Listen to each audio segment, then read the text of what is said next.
Hello, good afternoon, ladies and gentlemen.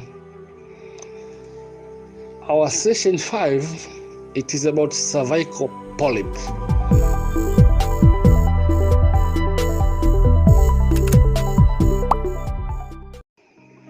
Polyp, when we talked endometrial polyp.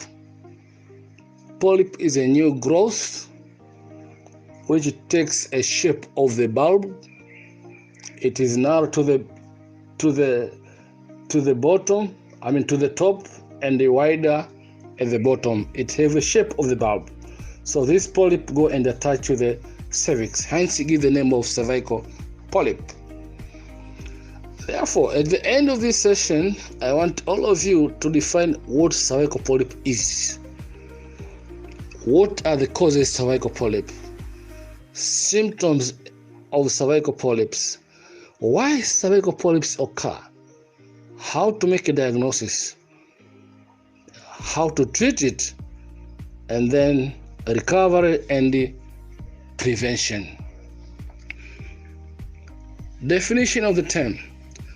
When you talk about cervical polyps, these are small, elongated tumors that grow to the cervix.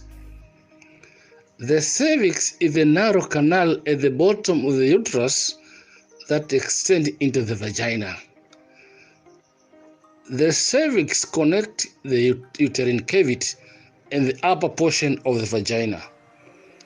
It acts as a passageway for sperm to fertilize an egg, which could result in pregnancy. During labor, the cervix becomes thinner and wider. This, of course, allows the baby to pass through the birth canal. So polyps, these are fragile structures that grow from stalks rooted on the surface of the cervix or inside the cervical canal. If someone has polyps, usually only one polyp is present, and 2 or 3 at most. Now, how this polyp appear? Appearance of the polyp. Polyp can vary in appearance, but can generally be described by its color, size, and various locations. The color of the polyp, it might be red to red purple, can be gray or dull white. The size and shape, as I said, polyps look like bulbs on stalks and can be vary in size from approximately 1 to 2 centimeters long. Various locations, that means they often develop in the area of the cervix that is closest to the opening of the vagina. However, they can grow in other locations along the cervix in groups or individually. Now let us see the causes of cervical polyp. Actually, there is no clear explanation for why cervical polyps develop. However, there is a strong association with inflammation of the cervix, so-called cervicitis, which often occurs in case of bacterial or viral infection. Cervical polyp may also develop due to raised level of circulating estrogen in the body, as you have seen in endometrial polyp. But cervical polyps again follows inflammation of cervix. This inflammation should be caused by bacteria or virus infection, but still can be due to raised level of the circulating estrogen into the body.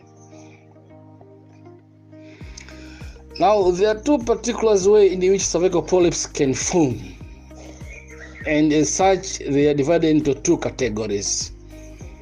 There are those polyps who are called ectocervical.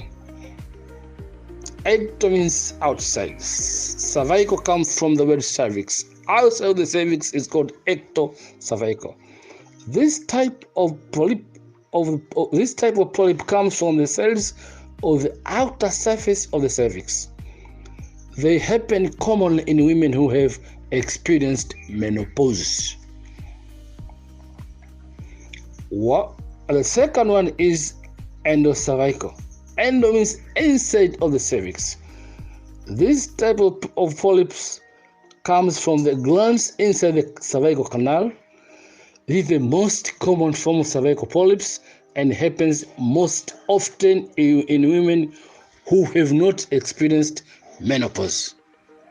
Note that ectocervical polyps are very common in menopause, while endocervical polyps are very common in women who are not in menopause. Now let us see what are the symptoms of cervical polyps. Many times cervical polyps are passing asymptomatic, meaning that most women do not have symptoms and often do not even know that they have polyps. About only 50% of women are unaware of their presence until they are discovered by routine cervical smear or pap smear test. However, some women experience symptoms, and these symptoms include bleeding between menstrual periods, heavy bleeding. This will occur during menstrual period, bleeding after sexual intercourse. Some polyps even detach during this time. That means after sexual intercourse, might see this polyps, this fragile material coming from the vagina. Of course, discharge also is a feature of cervical polyps. This discharge can be thick with foul smelling and different colors in the setting of the infection, if it is bacterial or viral. Now, why polyp occur? Actually, why polyp occur, it is not fully understood. Though the formation may be linked with, as I said, increased level of circulating hormones, especially estrogen, which is female sex hormone, and also chronic inflammation of the cervix, vagina, or uterus, especially by bacteria and a virus. Also, there is a theory that when there is clogged blood vessels around the cervix, this can lead into cervical polyps. But actually, the real cause is not fully understood. These are just theory say that increased level of circulating estrogen, chronic inflammation, and clogged blood vessels along the cervix. Diagnosis. Cervical polyps, of course, can be seen during a pelvic examination. As I said, that most women are having polyp, but they are asymptomatic. But unfortunately, you can diagnose this during pelvic examination. You find as red or purple projections from the cervical canal.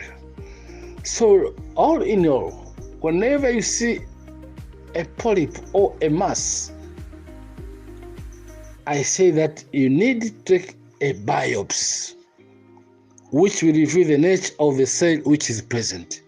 Although clinically we can say this is cervical polyps, but still you need to take the biopsy to send for histology to confirm the diagnosis. Treatment cervical polyps. As we know that after qualifying our studies as clinical officers, we are going to work into rural areas, dispensary health center. Now, whenever you have a case of cervical polyps, you need to refer this patient for further management, especially to confirm the diagnosis. Sometimes cervical polyps will disconnect from the cervix on their own, as I said, following sexual intercourse or douching.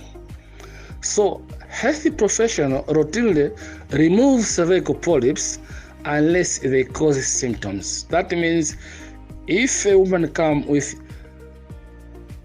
this polyp around the cervix, you can easily take your forceps and manually remove it.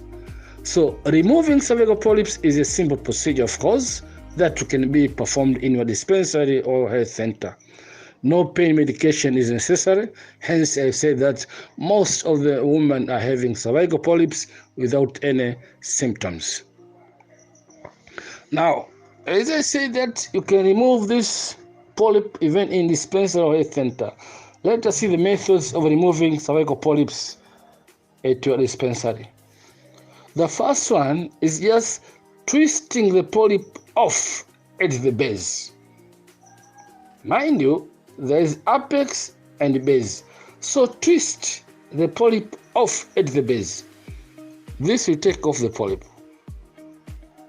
Another way you can remove this polyp, you can tie with surgical string around the base of the polyp and cut it away. Because usually these polyps, they have no tendency to bleed. So you can tie with a suture, either catgut or silk, and cut it with your scissor. Or if it is visible and already loose around the cervix, using your ring forceps and remove the polyp. That means you have been saving this woman a lot. Now let us see recovery and prevention of cervical polyps. Polyps removal is a simple, safe, and non-invasive procedure. This is why I said you can do it even in dispensary or health center.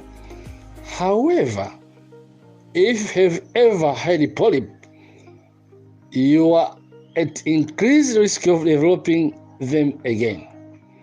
Getting regular pelvic examination helps ensure finding any growth early in their development. So it is our task. Whenever we see polyp around the cervix, we need to act immediately before referral. Since some infections are linked to cervical polyp, a few simple steps may help reduce this risk. Wear cotton underwear to the woman that allows good air circulation. So during your health education talks at RCH, encourage women to wear cotton materials underwear that can allow good air circulation. This circulating air will prevent excess heat and moisture, which is the effect of environment for infection. Another way on how you can prevent it, encourage the community use of condom during sexual intercourse. Thank you very much for listening, ladies and gentlemen. Please, if there is any question, doubt, or clarification, don't hesitate to ask me. Thank you very much indeed.